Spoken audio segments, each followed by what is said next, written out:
the Old Testament, there is no clear revelation of God. पुराने नियम में हम देखते हैं कि एक साफ सुथरे तरीके से परमेश्वर के बारे में कुछ लिखा नहीं है. But right in the first chapter of the Bible, और जो पवित्र कलाम है उसके पहले किताब में we get a little glimpse of it in Genesis 1 and verse 26. उत्पत्ति की किताब पहला अध्याय उसके 26वें वचन में हमें थोड़ा सा वहाँ पे तस्वीर हमें मिलता है देखने को. It doesn't say God said, "Let me make man in my image, but let us make man in our image." वहाँ पे परमेश्वर ने इस प्रकार से नहीं कहा कि मनुष्य को मुझे मेरे अपने रूप में बनाने दो, लेकिन इसके अलावा वहाँ पे कहा है कि परमेश्वर ने कहा हम मनुष्य को. So हम इस्तेमाल हुआ it's है. plural. इसका That मतलब वो means बहुवचन है. So right in the first chapter of the Bible, we read that God is more than one person. यहाँ पे हम देखते हैं कि पहले अध्याय में हम देख सकते हैं कि परमेश्वर जो है एक से अधिक व्यक्ति है. But yet, throughout the Bible, you read God is one. और इसके बावजूद अगर जो हम पूरा पवित्र कलाम पढ़ते हैं तो देखते हैं कि परमेश्वर एक है. In fact, that's what the Lord taught the Israelites. The Lord our God is one God. और इज़राइल को भी परमेश्वर ने यही सिखाया है कि तुम्हारा एक ही परमेश्वर है करके. Deuteronomy 6 verse 4. वहाँ पे हम देखते हैं व्यवस्था विवरण 6 उसका 4. Hear, O Israel, the Lord is our God and the Lord is one. हे इज़राइल सुन, यहोवा हमारा परमेश्वर है, यहोवा एक ही है. Now this is a mystery that nobody could understand in the Old Testament. और ये एक रहस्य की भेद की बात है जो कि पुराने नियम में कोई समझ नहीं पाया. That in the beginning God says we, but here he says God is one. आरंभ में परमेश्वर ने कहा कि हम, यानी कि बहुवचन वहाँ पे इस्तेमाल हुआ, और यहाँ पे परमेश्वर कहता है कि एक. And even in Christendom, there are so-called Christians who believe God is not a Trinity. और यहाँ तक कि मसीह लोग भी जो कि सिर्फ नामधारी मसीह हैं, उनमें से कई लोग ऐसे हैं जो कि त्रिएक परमेश्वर पे विश्वास नहीं करते.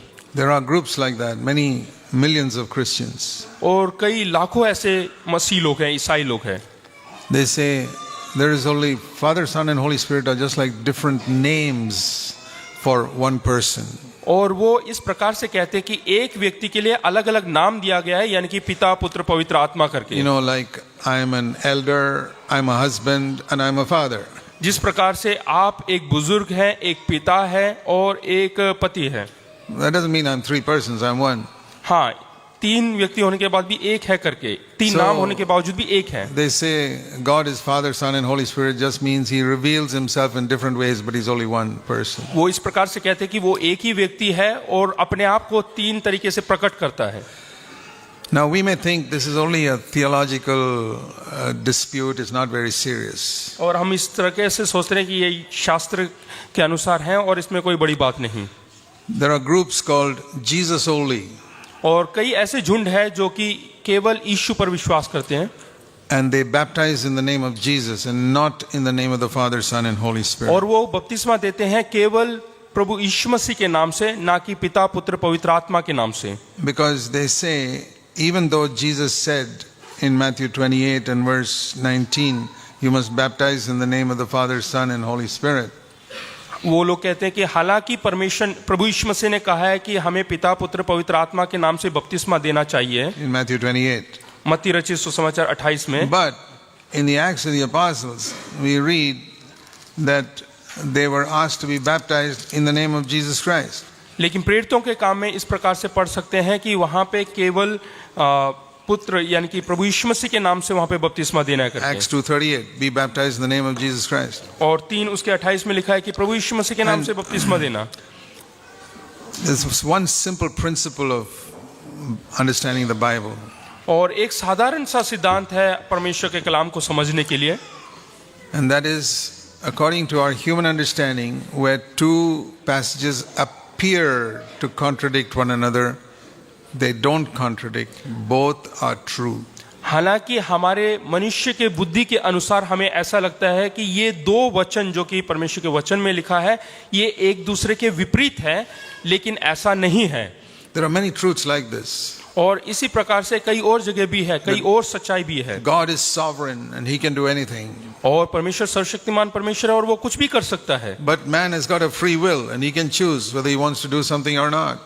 और लेकिन इंसान के अंदर सीमित है और वो उसके अंदर चुनाव का एक योग्यता दिया हुआ है। These two appear to contradict each other. और ये हालांकि ऐसा लगता है कि एक दूसरे के विपरीत है। How can God be sovereign in the universe if some man can do his own will? और ऐसे कैसे हो सकता है कि वो एक सर्वशक्तिमान परमेश्वर है और बहुत कम कार्य कर सकता है। And so you find among believers there are two groups, one who believes this and one who believes that. यहाँ पे हम मसीह लोगों के अंदर भी देखते हैं कि दो तरह के लोग हैं, कुछ विश्वास करते हैं और कुछ लोग कुछ और विश्वास करते हैं। And people ask me, what do I believe?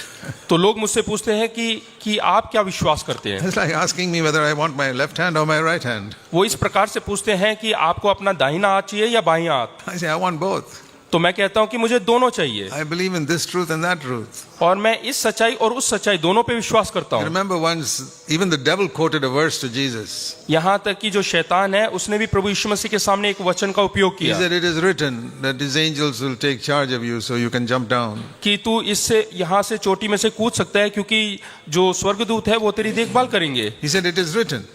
और वो कहता है कि ये लिखा हुआ है। Jesus said it is also written, you shall not tempt the Lord your God. और तब प्रभु यीशु मसीह ये कहता है कि तू अपने परमेश्वर की परीक्षा ना ले, ये भी लिखा हुआ है। Remember, the devil, if he can quote a scripture to Jesus, he can quote it to you also. हाँ, अगर जो शैतान प्रभु यीशु मसीह के सामने वचन लेकर आ सकता है तो वो अवश्य आपके सामने भी लेकर आ सकता And है। he can use his agents, preachers, to preach some word of scripture to you to deceive you.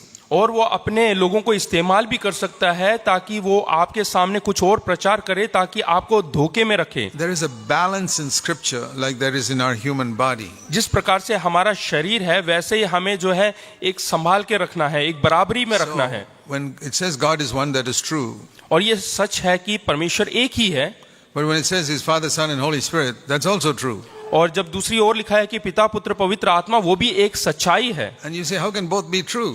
तो हम पूछ सकते हैं कि ये दोनों सच कैसे हो सकता है। That's because our mind cannot understand it. वो इसलिए क्योंकि हमारा जो बुद्धि है वो उसको समझ नहीं सकता।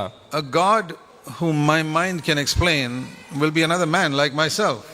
और जो परमेश्वर है वो मेरे बुद्धि को जो समझा सकता है तो वो फिर से एक इंसान होगा। That can't be a true God. और वो सच्चा परमेश्वर नहीं हो If he's सकता। really the true God, it will be something beyond my mind. अगर जो वो सच्चा परमेश्वर है तो वो मेरे समझ से परे होगा। You know, just like a dog cannot understand everything in a man. जैसे कि एक कुत्ता इंसान के बारे में सब कुछ नहीं समझ सकता। I mean, you may be able to explain to a clever dog that 1 + 1 + 1 is 3. हाँ, एक बहुत ही बुद्धिमान कुत्ते को तुम समझा सकते हो कि 1 + 1 = 1 3 है। Yeah, you put 3 bones in front of them. After years of training, the dog understands. Yeah, 1 + 1 + 1 is 3. हाँ, अगर जो उसके सामने 3 हड्डियां रखेंगे तो वो कई सालों के बाद भी यही समझेगा कि 1 + 1 = 1 3 होता है। And now you go one step further और एक कदम आगे बढ़े and you teach that dog 1 multiplied by 1 multiplied by 1 is 1. और उसके बाद उसको सिखाएं कि 1 × 1 × 1 1 होता है। The dog is confused. I thought it is 3. तो वो जो है कुत्ता भ्रम में आ जाएगा, वो बिल्कुल गड़बड़ा में हो जाएगा। What an 8-year-old child can understand, even a 15-year-old dog will not understand. जो एक 8 साल का बच्चा समझ सकता है वो 15 साल का एक कुत्ता नहीं समझ सकता। Why? Because a dog is at one level and man is at another level. क्योंकि कुत्ते का जो स्तर है और मनुष्य का स्तर उसमें भिन्नता है। So you have to be really crazy to think that you can understand God तो fully. आपको बिल्कुल पागल के समान होना पड़ेगा कि परमेश्वर को समझने के लिए। What that dog can understand is my master loves me. और वो इतना ही समझता है कि मेरा जो मालिक है वो मुझसे प्रेम करता I है। can't explain multiplication, but I know my master loves me. और वो गुनाह वगैरह नहीं समझ सकता, लेकिन वो इतना समझता है कि मेरा मालिक मुझसे प्रेम करता And है। that's what we need to say. और वही हमें भी कहना है I can't explain the Trinity, कि मैं जो त्रिएक परमेश्वर है उसको नहीं समझ but I सकता know हूँ। it's true. मैं जानता हूँ कि ये सच है। One thing I know, God loves me. That's केवल इतना मैं जानता हूँ कि वो मुझसे प्रेम करता है।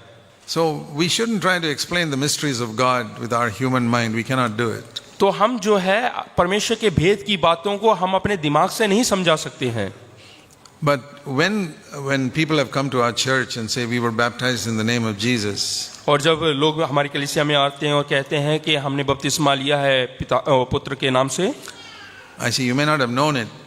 तो मैं कहता हूं कि हो सकता है कि तुम्हें उसकी जानकारी That's ना हो, something wrong that you did there because you were denying the Father and the Holy Spirit when you were baptized only in the name of Jesus. क्योंकि जब तुमने केवल प्रभु यीशु मसीह के नाम से बपतिस्मा लिया, हो सकता है कि तुम्हें जानकारी नहीं और तुम्हें कुछ चीजें नहीं समझ में आता था, नहीं जानते थे, इसलिए ऐसा किया। I say I've got to baptize you again the way Jesus commanded in the name of the Father, Son and Holy Spirit. तो दोबारा बपतिस्मा ले जैसे पुत्र ने यानी कि यीशु मसीह ने कहा, पिता पुत्र पवित्र आत्मा के नाम से। There's a verse in 1 John 2:22 पहला यूहन्ना 2 में लिखा हुआ है, which says if somebody denies the Father and the Son, that is the Antichrist. और वहां पे लिखा है कि अगर जो कोई पिता का या पुत्र का इनकार करे वो क्रिस्त विरोधी है। If you say I deny the Father, it's only the Son, अगर जो वो कहता है कि मैं पिता को नहीं जानता, मैं उसको नहीं स्वीकार कर सकता, केवल पुत्र को स्वीकार करना चाहता हूँ, that Jesus is the Father, Jesus is the Son and Jesus is the Holy Spirit. यानी कि प्रभु यीशु मसीह ही पिता है, पुत्र है और पवित्र आत्मा है, That is the spirit of the Antichrist. तो इसका मतलब है उसके अंदर क्रिस्त विरोधी एक आत्मा है। I baptize such people again. और उन लोगों को मैं दोबारा से बपतिस्मा देता I say हूँ। whoever baptized you did not baptize you according to the command of Jesus. और जिस किसी ने भी आपको बपतिस्मा दिया है और उसने प्रभु यीशु मसीह के हुक्म के अनुसार बपतिस्मा नहीं दिया है, तो Then they ask me this question, then why is it saying in the Acts of the Apostles that they were baptized in the name of Jesus Christ? तो फिर प्रेरितों के काम में ऐसा क्यों लिखा है कि उन्होंने प्रभु यीशु मसीह के नाम से बपतिस्मा दिया है? When two scriptures appear to contradict each other, जब हमें ऐसा लगता है कि दो वचन, समांतर वचन एक दूसरे के विपरीत है। Jesus said baptize in the name of the Father, Son and Holy Spirit. प्रभु यीशु मसीह ने कहा कि पिता पुत्र पवित्र आत्मा के नाम से बपतिस्मा दो, Apostles baptized in the name of Jesus Christ. और चेलों ने केवल प्रभु यीशु मसीह के नाम से बपतिस्मा दिया। I say both are true.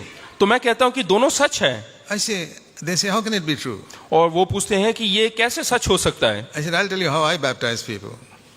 I'll tell you how I baptize people. मैं बताता हूं कि मैंने किस प्रकार से लोगों को बपतिस्मा दिया। When I baptize a person, मैं लोगों को बपतिस्मा I देता हूं। say I baptize you in the name of the Father and the Son, the Lord Jesus Christ and the Holy Spirit. और मैं इस प्रकार से कहता हूं कि मैं तुम्हें बपतिस्मा देता हूं पिता परमेश्वर के नाम से, पुत्र यीशु मसीह के नाम से और पवित्र आत्मा के नाम से। I baptize in the name of Jesus Christ और वहां पे यीशु मसीह का नाम है and in the name of the Father, Son and Holy Spirit. और पिता और पवित्र आत्मा का भी नाम है वहां I'll पे। tell you why. क्यों? Particularly in a Hindu country like ours जो कि हमारा देश जो कि and हिंदुओं से भरा in हुआ है, many heathen countries, और ऐसे ही अन्य जातियों का जो देश है, it is not only Christianity that has a Trinity. ना केवल जो मसीह लोग हैं उनके बीच में त्रिएक If परमेश्वर I है। baptize a Hindu in the name of the Father, he's born again, and I baptize him in the name of the Father, Son and Holy Spirit, अगर जो कोई हिंदू व्यक्ति वो उद्धार पाकर आए, उसको मैं बपतिस्मा दूं पिता पुत्र पवित्र आत्मा के नाम and he से, goes back and tells his parents or whatever it is, I was baptized in the name of the Father, Son and Holy Spirit today. और वो जाके घर में जाके बोले कि मैंने पिता पुत्र पवित्र आत्मा के नाम से बपतिस्मा लिया, His religious Hindu father will say, oh, that's okay. तो उसके पिता बोलेंगे ओके, ये कोई बात नहीं, That is Brahma, Vishnu and Shiva. यानी कि ब्रह्मा विष्णु और शिवा के नाम से है, Quite okay. I have no problem. उसमें कोई समस्या नहीं। And therefore, to prevent that, और उन सब से बचने के लिए, I say the Son is not Vishnu, it is Jesus Christ. और वो पुत्र जो है वो विष्णु नहीं, वो प्रभु यीशु मसीह है। And in the Egyptians, they also had a trinity with 3 different names for और that. जो मिस्र देश वहां पे भी त्रिएक को विश्वास करते So हैं। that is why it's specified in the Acts of the Apostles, they baptized the Son was Jesus Christ, not some other God. इसलिए प्रेरितों के काम में साफ सुथरे लफ्जों में लिखा गया है कि वो जो पुत्र है वो प्रभु यीशु मसीह है। So there are many things like that. I've studied the Bible 55 years. I've never seen a contradiction in it till today. मैं करीबन 55 साल से परमेश्वर के कलाम का अध्ययन कर रहा हूं, लेकिन कहीं पे भी मैंने कोई भी वचन ऐसा नहीं पाया जो एक दूसरे के विपरीत में बात करते हो। I say this for the benefit of some of you who have college students who question you. Why does it say like this in the Bible? और मैं ये आपको इसलिए सिखा रहा हूं क्योंकि बहुत सारे लोग हैं जो आपके सामने प्रश्न करेंगे।